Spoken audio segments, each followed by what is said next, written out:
Frères et sœurs, le titre du message de ce matin, c'est toujours dans l'esprit d'action de grâce. Et le titre du message, c'est « Les éternels bienfaits de Dieu ». Vous comprendrez que les éternels bienfaits de Dieu est un thème particulièrement important pour nous tous, parce que nous vivons par les bienfaits de Dieu. J'aurais pu aussi choisir ou prendre comme titre « L'aide constante de Dieu de la naissance à la vieillesse ». Et à ce sujet, vous allez lire avec moi, en même temps que moi, le psaume 71. Le psaume 71.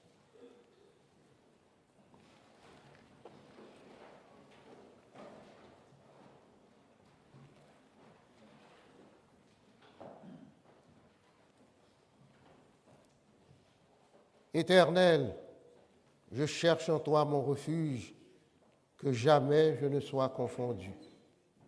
Dans ta justice, sauve-moi et délivre-moi. Incline vers moi ton oreille et secours-moi. Sois pour moi un rocher qui me serve d'asile, où je puisse toujours me retirer. Tu as résolu de me sauver, car tu es mon rocher et ma forteresse. Mon Dieu, délivre-moi de la main du méchant, de la main de l'homme inique et violent, car tu es mon espérance, Seigneur éternel.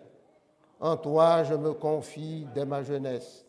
Dès le ventre de ma mère, je m'appuie sur toi. C'est toi qui m'as fait sortir du sein maternel. Tu es sans cesse l'objet de mes louanges. Je suis pour plusieurs comme un prodige, et toi, tu es mon puissant refuge. Que ma bouche soit remplie de tes louanges, que chaque jour elle te glorifie. Ne me rejette pas au temps de la vieillesse, quand mes forces s'en vont, ne m'abandonne pas. Car mes ennemis parlent de moi, et ceux qui guettent ma vie se consultent entre eux, disant, Dieu l'abandonne. Poursuivez, saisissez-le, il n'y a personne pour le délivrer. Ô Dieu, ne t'éloigne pas de moi. Mon Dieu, viens en hâte à mon secours. Qu'ils soient confus, anéantis, ceux qui en veulent à ma vie. Qu'ils soient couverts de honte et d'opprobre, ceux qui cherchent ma perte. Et moi, j'espérerai toujours. Je te louerai de plus en plus. Ma bouche publiera ta justice, ton salut, chaque jour, car j'ignore quelles en sont les bornes. Je dirai tes œuvres puissantes, Seigneur éternel. Je rappellerai ta justice, la tienne seule. Ô Dieu, tu m'as instruit dès ma jeunesse, et jusqu'à présent j'annonce tes merveilles.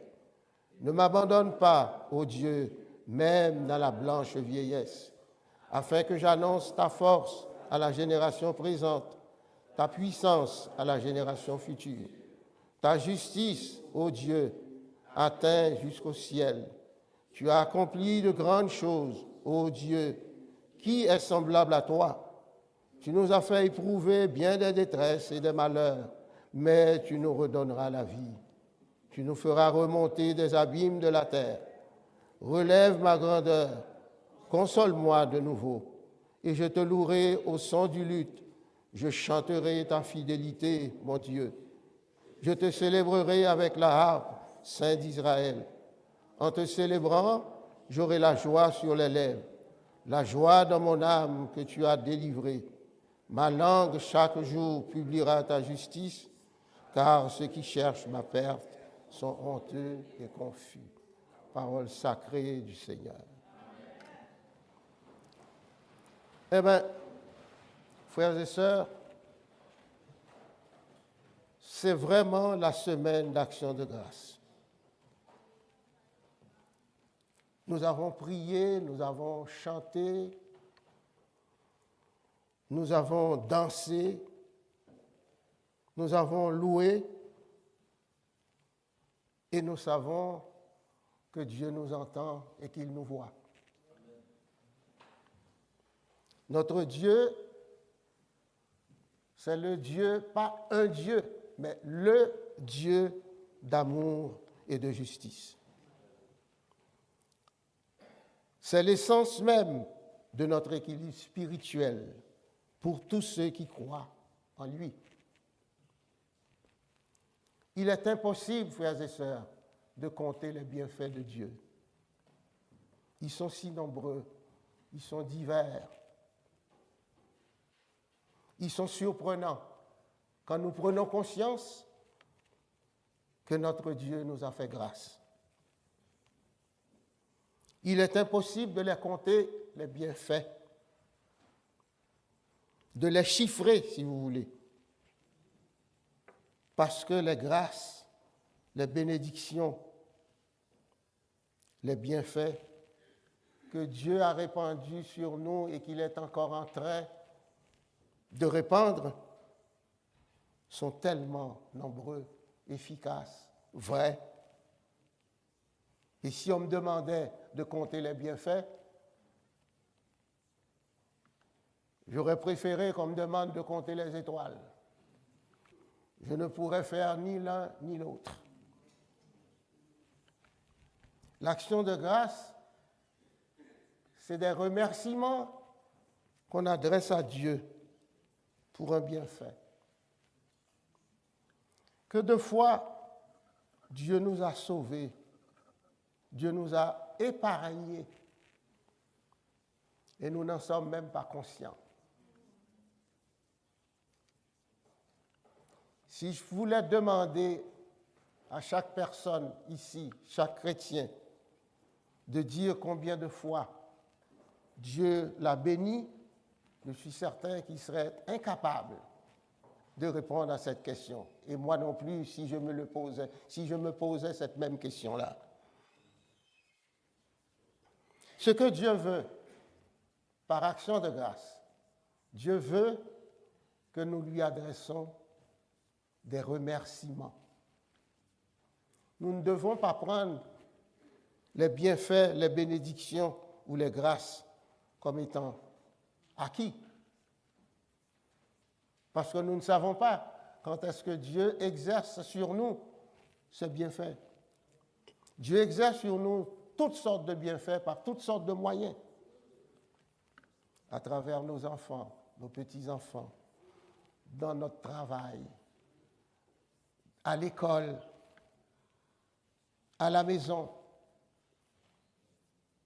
Parfois, il y a des choses qui arrivent même dans notre maison.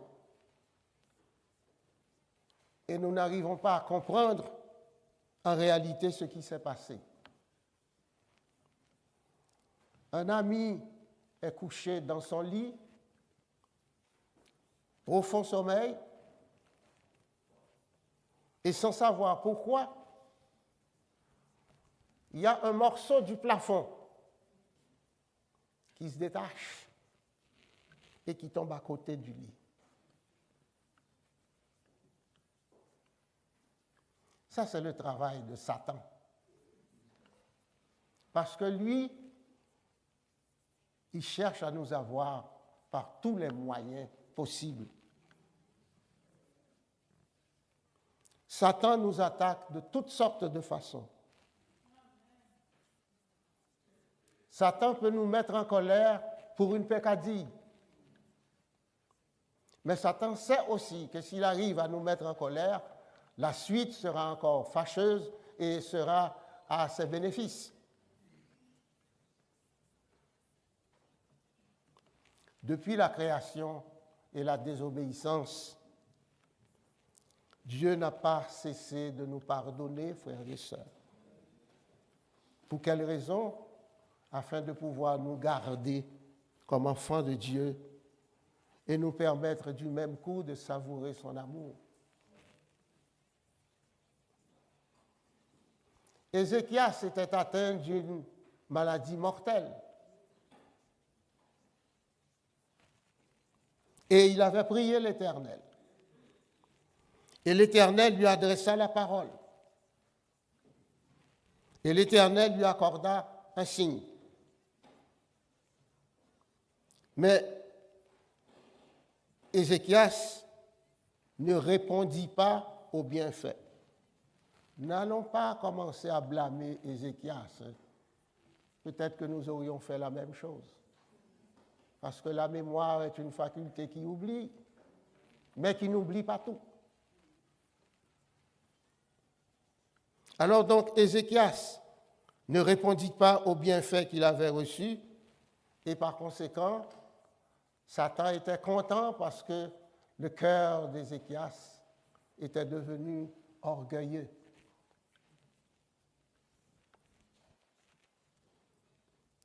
Si bien que la colère de l'Éternel reposa non seulement sur Ézéchias, mais sur Juda et sur Jérusalem.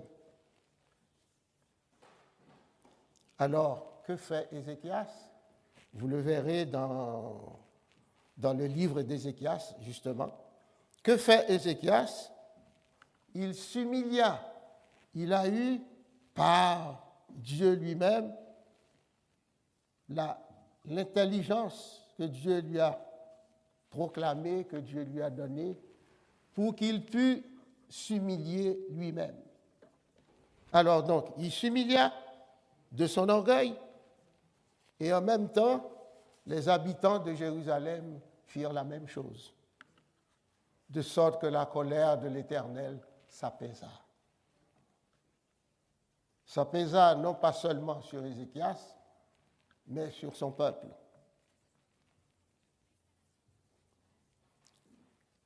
Nous disons bien souvent et nous chantons continuellement, « Ma bouche proclamera ta justice, ton salut, chaque jour, car j'ignore le nombre de tes bienfaits.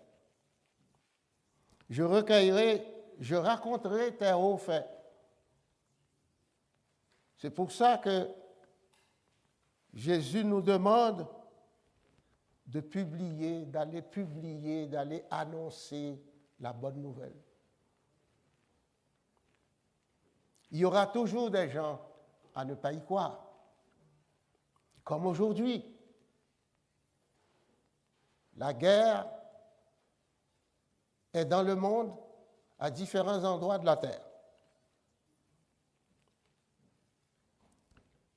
Et les gouvernements font tout ce qui est possible pour qu'il y ait des négociations et pour que la guerre cesse.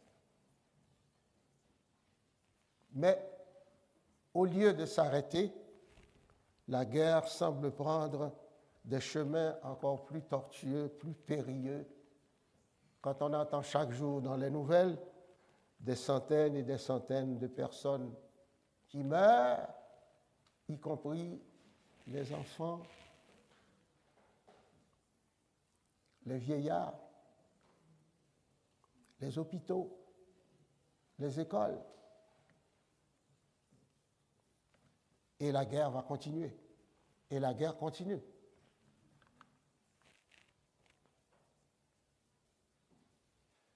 Nous devons nous rendre compte que ce qui est important pour nous, comme chrétiens, hommes et femmes de Dieu, ce qui est important pour nous, c'est de nous rendre compte du soutien constant que Dieu nous offre, que Dieu nous donne. Quand Dieu soutient son fils, sa fille, ses enfants que nous sommes, parce que nous avons signé une alliance avec lui, Dieu n'attend pas que nous lui soumettions notre cas. Dieu nous aime, il nous a aimés le premier, c'est ce que nous avons lu. Et par conséquent, Dieu sait que son amour et sa justice se retrouvent dans la protection qu'il accorde à ses enfants.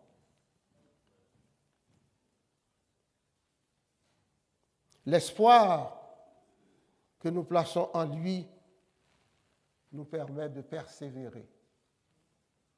C'est quelque chose de beau, frères et sœurs, c'est quelque chose de grand. Quand le danger passe à côté de nous et que Dieu nous en a épargnés.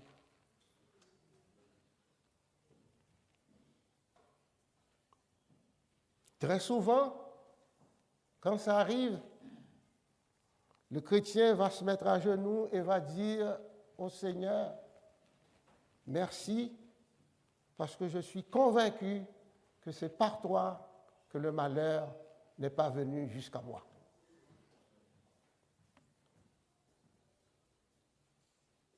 Nous chantons « Mon âme bénit l'Éternel ». Et je sais que c'est un psaume qui est très choyé par beaucoup d'entre nous, le psaume 103. Mon âme bénit l'Éternel, que tout ce qui est en moi bénisse son Saint-Nom. Mon âme bénit l'Éternel et n'oublie aucun de ses bienfaits, les éternels bienfaits de l'Éternel.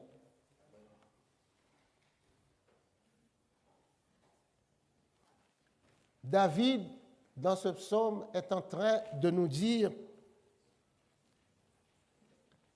que c'est le grand amour de Dieu, souvent, qui nous apporte de l'aide quand nous nous mettons à nous plaindre. Les chrétiens se plaignent beaucoup, frères et sœurs. N'allez pas croire que parce qu'on est chrétien qu'on ne se plaint pas. Hein?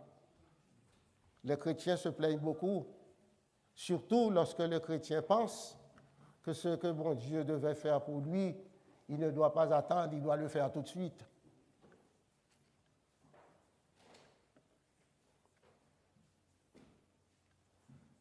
Nous nous plaignons à propos de la vie. Au lieu d'être contents qu'on est en vie, grâce à lui, on se plaint de la vie.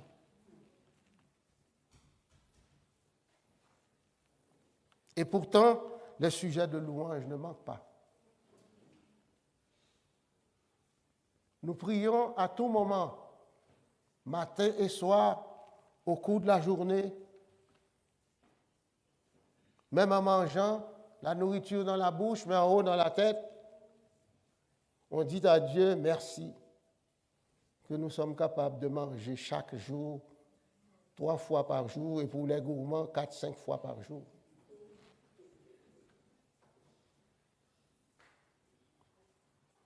Même si notre vie est difficile, oui, la vie peut être difficile, et même si notre vie est difficile, nous pouvons toujours compter sur les bénédictions. Et les bénédictions passées, présentes ou futures. Parce que les bénédictions ne tarissent jamais.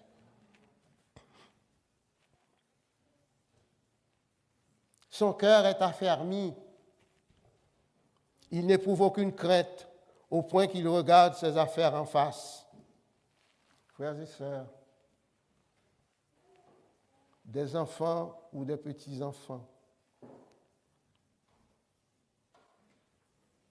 si on est sincère, vrai et véritable avec notre Dieu, n'ayez aucune crainte pour les enfants.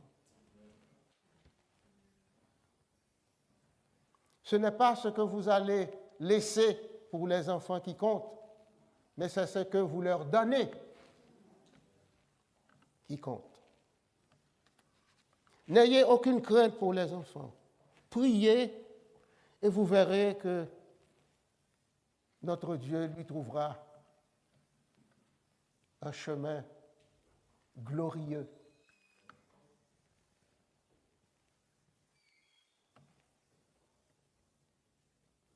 J'ai un ami qui a plusieurs enfants. Je crois que c'est 3 filles et 2 garçons qui sont devenus grands. C'est des adultes.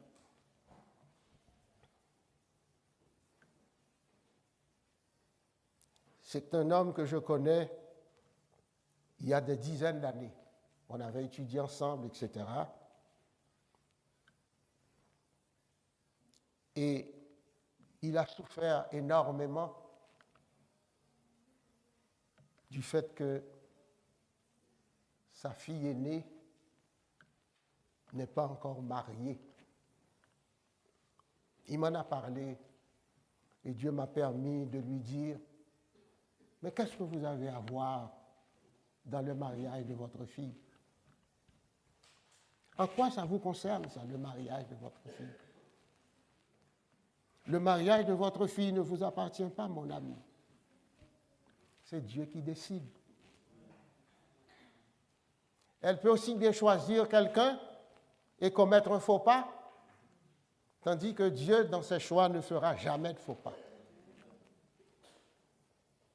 Il m'en a remercié en plusieurs fois pendant longtemps. Et effectivement, sa fille aînée s'est mariée. Dieu lui a choisi un chrétien qu'il a épousé et la vie est devenue encore plus belle.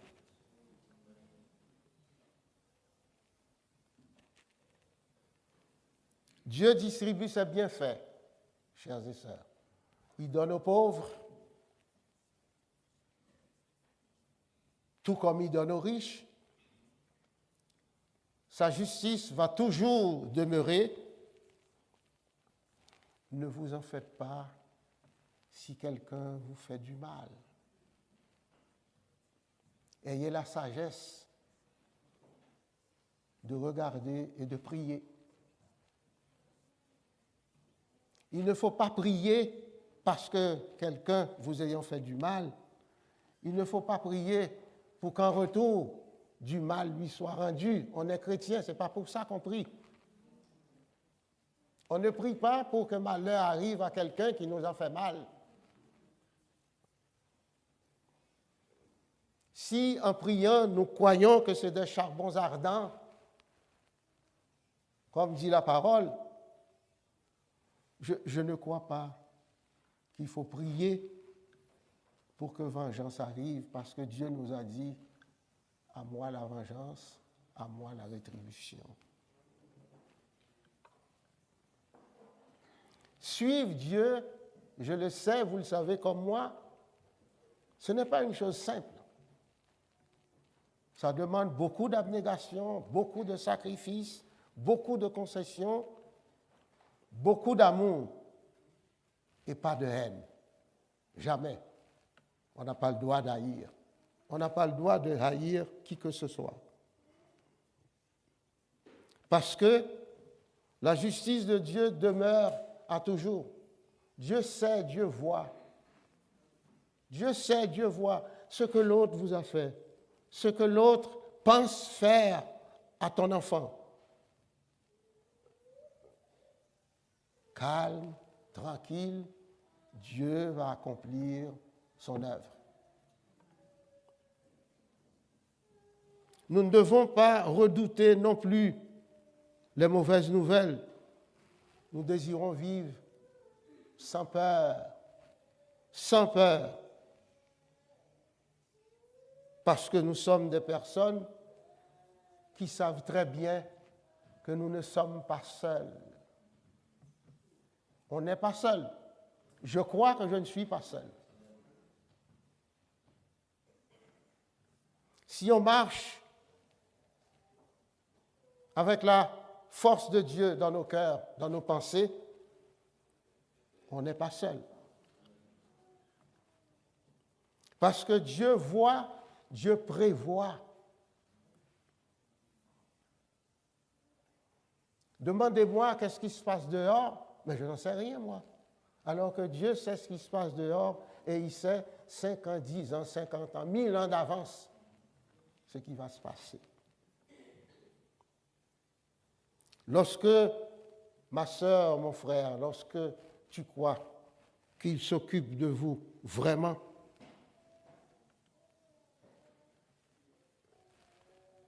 même la mort, la peur de la mort disparaît. la peur de la mort disparaît. Parce que nous savons déjà que les familles naissent et que les familles disparaissent. Il n'y a pas d'alternative.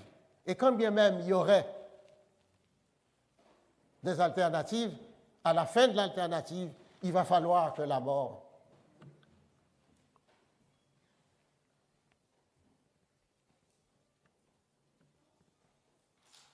Je ne suis pas capable de rendre à l'Éternel tous les bienfaits qu'il a répandus sur moi.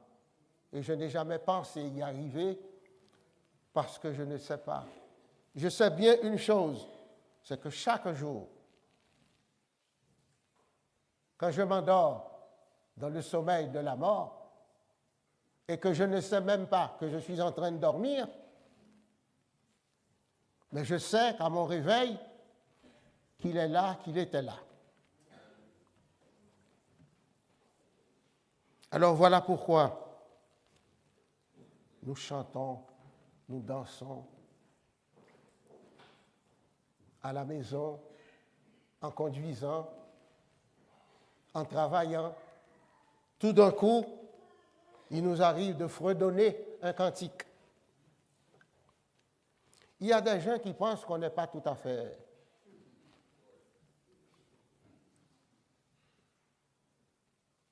Parce qu'ils trouvent ça bizarre que tout d'un coup, tu te mets à chanter. Mais c'est ça qu'on connaît, c'est ça qu'on sait, nous autres. On ne connaît pas autre chose que ça. Et pourtant, nous avons des plaisirs innombrables à travers ça.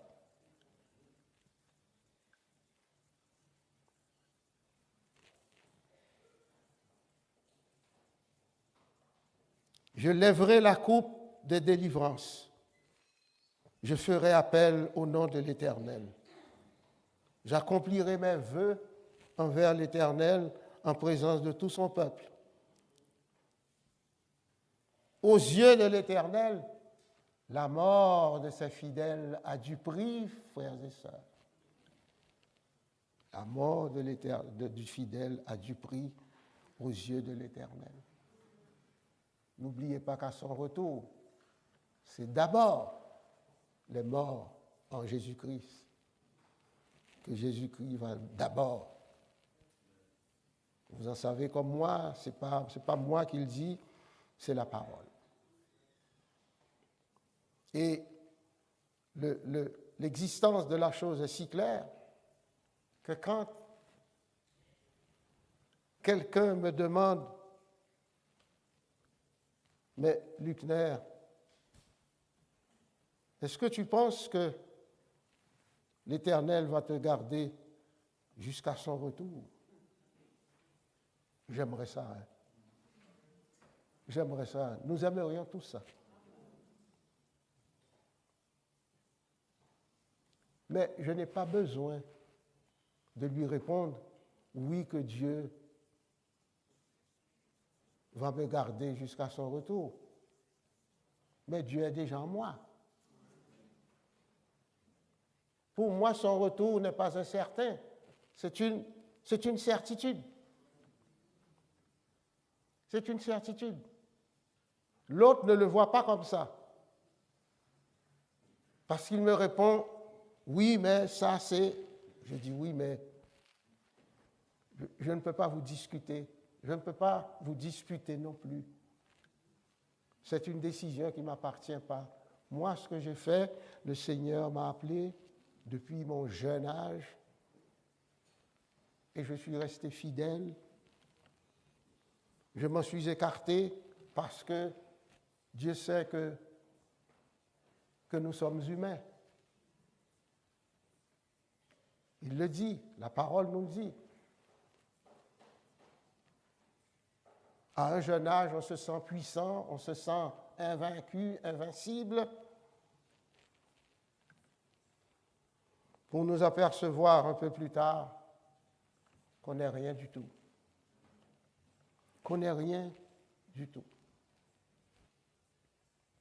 Et en la circonstance, j'ai répondu à mon ami, tout ce que tu dois faire et que tu aurais dû faire, Mais chaque chose en son temps. Cherchez donc le chemin qui conduit à la puissance de Dieu. Sûrement, ça va vous permettre de devenir quelqu'un d'autre et de vivre autrement. On s'est séparés et il m'a tout simplement dit qu'il n'a pas oublié et qu'il n'oubliera pas.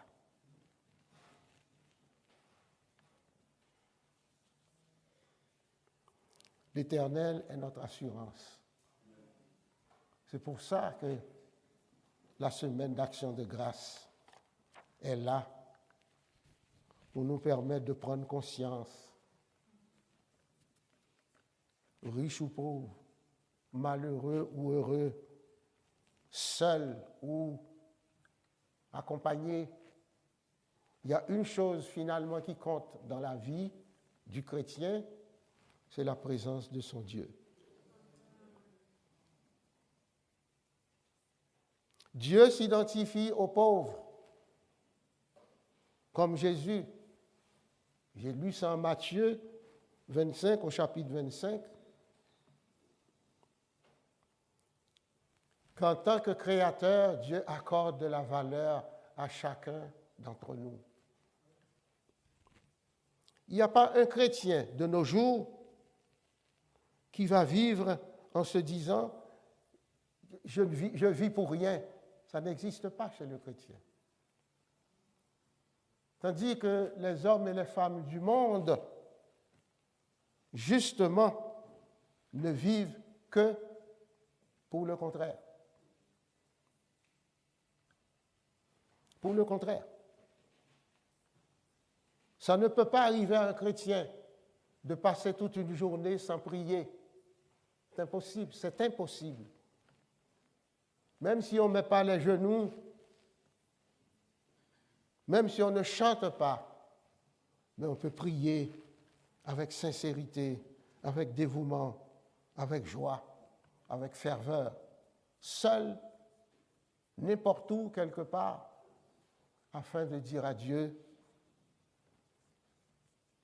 ne t'écarte pas de moi.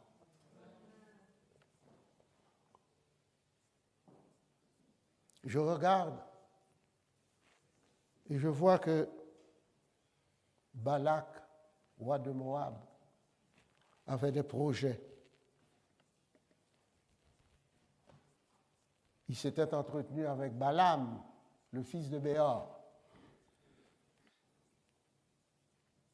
en lui disant « Rappelle-toi le chemin de Sittim à Gilgal, afin de reconnaître les bienfaits de l'Éternel. » Qu'est-ce qu'il entend par bienfait? C'est que ces deux endroits-là, pour lui, symbolisaient carrément l'amour de Dieu pour son peuple et sa volonté de protéger son peuple.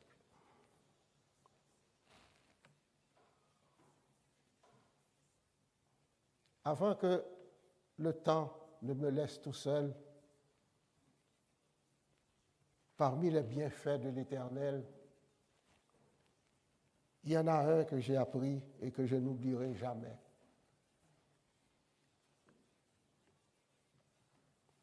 Le passage de la mer Rouge. Je n'oublierai jamais ça.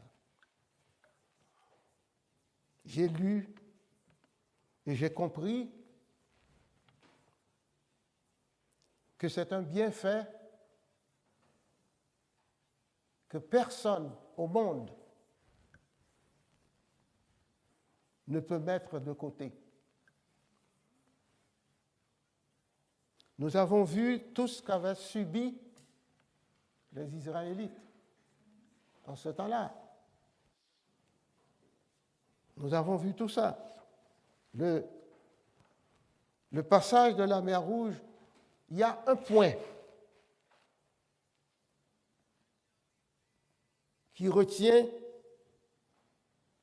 toute l'intelligence que Dieu m'a donnée. Il y a un point.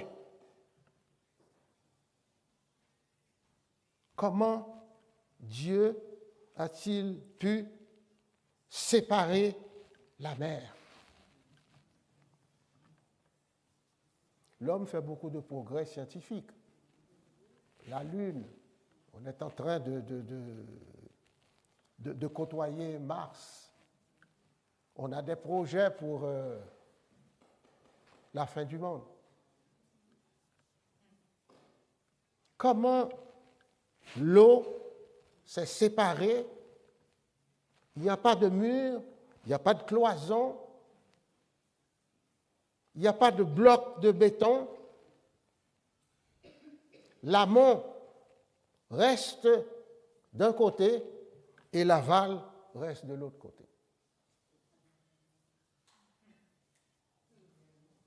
Et Dieu met sa lumière pour permettre le passage à gué, le passage à pied sec.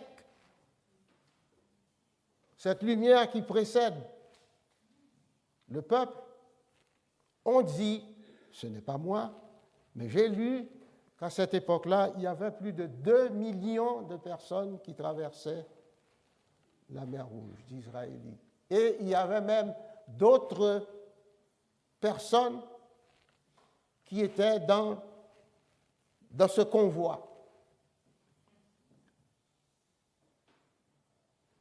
Et entre-temps, Dieu, dans sa bonté, frères et sœurs, n'avait pas voulu accomplir ce genre de choses.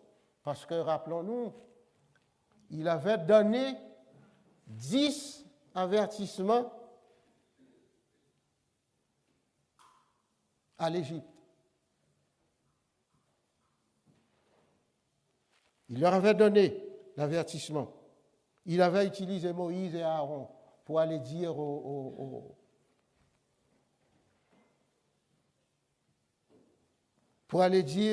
que le grand bienfait de l'Éternel, c'est de laisser son peuple s'en aller. Arrêtez d'esclavagiser ce peuple. Arrêtez de le faire souffrir. C'est mon peuple. Je veux qu'il sorte de là.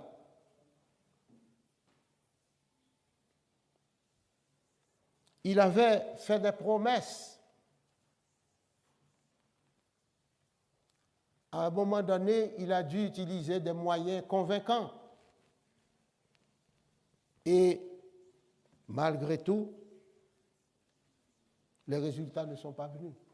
N'oubliez pas, il y a eu des moustiques, il y a eu des mouches venimeuses, il y a eu des sauterelles, il y a eu des cas de maladie. Le bonhomme enragé a été obligé d'admettre, en voyant son fils mourir, a été obligé d'admettre que Dieu est souverain. Et c'est à ce moment-là qu'il a dit à Moïse et à Aaron, prenez votre peuple, puis finalement, allez-vous-en. Avec l'intention de poursuivre ce même peuple qui voulait voir partir.